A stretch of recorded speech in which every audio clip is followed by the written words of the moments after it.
Welcome back to Behind the Lines. I'm Graham Knight. To date, our most popular YouTube post was the profile of the players selected as captains of their academy football teams, the leader of future leaders. But there's a layer to this story that we haven't been able to share on our broadcast until now. Diane Roberts and I broke it down recently in an episode of Behind the Lines Unfiltered. Here's the first of two small excerpts from that episode.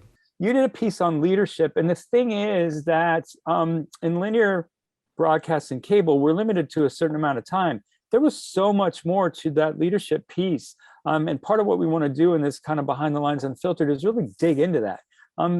Diane, why don't we do this? For anybody who hasn't seen the piece, let me just play it for you now, and we'll be back in about 2 minutes, and we'll really dig into it. Here's Diane's piece from our first episode. Graham, leadership is nothing new in sports, but at service academies, it might take a little bit different form. These guys, after they leave the playing field, they're going to go on to be leaders in the military. So leadership is something special, especially for the captains.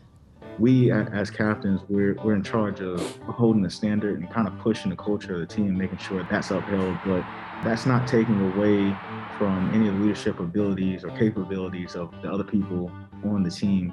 These may be Army linebacker Eric Smith's words, but it's a common refrain echoed at Air Force, Navy, and Coast Guard, too. If you talk to the captains of any of the service academies, they'll tell you any one of the players could have been captain. When your marching orders after college dictate service to country, service on the field is another opportunity to set an example. As a leader, as a captain, I think he embodies, what I want to aspire to, because, his mentality, the way that he attacked every single day with that positive attitude, checking his baggage at the door, leaving everything behind. I'm like a fiery, leader, stuff like that. But Malcolm was very quiet and just led by example. So I like to take pieces of that, try to take some stuff that he showed me leadership-wise and try to translate it to the way I lead. The thing that I love about these young men, they embody everything that we're looking for here at the Naval Academy. They're obviously really, really good football players, but they're good people. They're men of integrity and character. I think our players did a really good job of selecting members on our leadership council that will represent them well and do a good job with leadership. Leadership can be an individual responsibility, but a collective one too, and everybody can play a part that way. I like, especially for older guys, our seniors, to feel like, hey, here's a way where we can impact the direction of our team, rather than just saying it's solely 3 or 4 guys that can do that. So that's a look back at the piece we did on leadership earlier in the season. When we return, we're going to add a whole new chapter to the story and break down the 3 C's of being a captain. Stick with us. Behind the Lines. We'll be right back after this.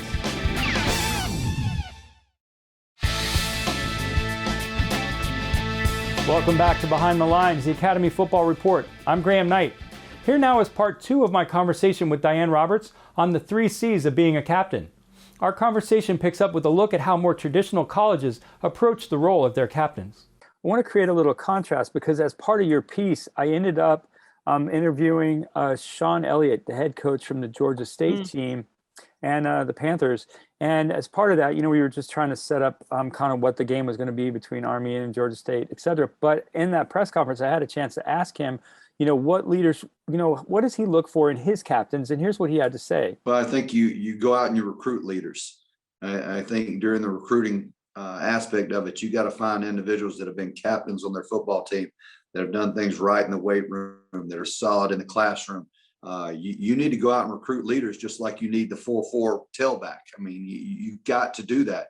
And we've made a point of going through our roster and really pinpointing guys that have been captains on their high school teams, guys that have won at a high level on their teams. And I think, if I have to go around here all the time and try to build leadership, then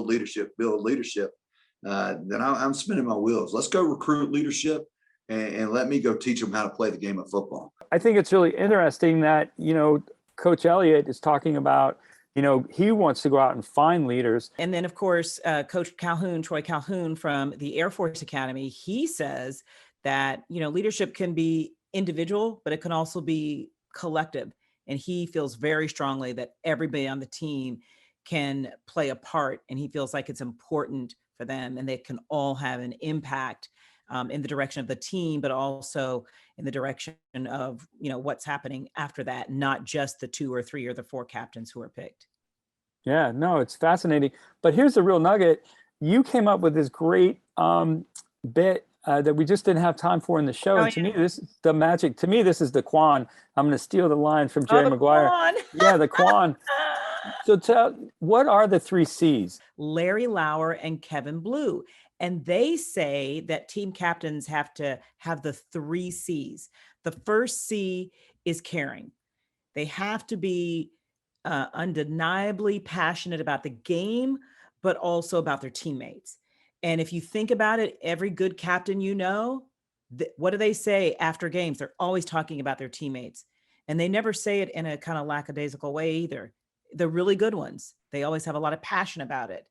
So caring. The other one is courageous. They have to be willing to step up. They have to be able to walk the talk. They can't be afraid to complete assignments just because they're hard. And so when you see an individual do that, when you see your captain do that, then you as the non-captain player, it gives you confidence that you can do it as well.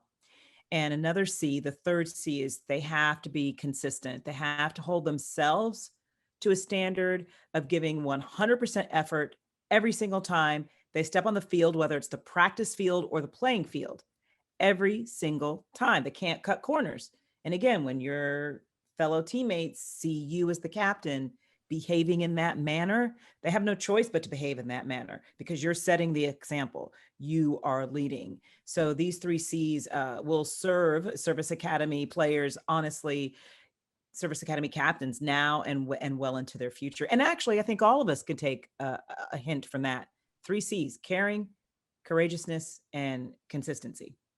So there you have it, captains, the 3 C's: caring, courageousness, and consistency. If you'd like to see our entire conversation, it's on our YouTube channel, Behind the Lines, the Academy Football Report, with so much more. Don't forget to like, subscribe, and share while you're there so you don't miss any of our other reports. When Behind the Lines returns, we'll have a shout out to the newest members of the Behind the Lines family. Stick with us, we'll be right back after this.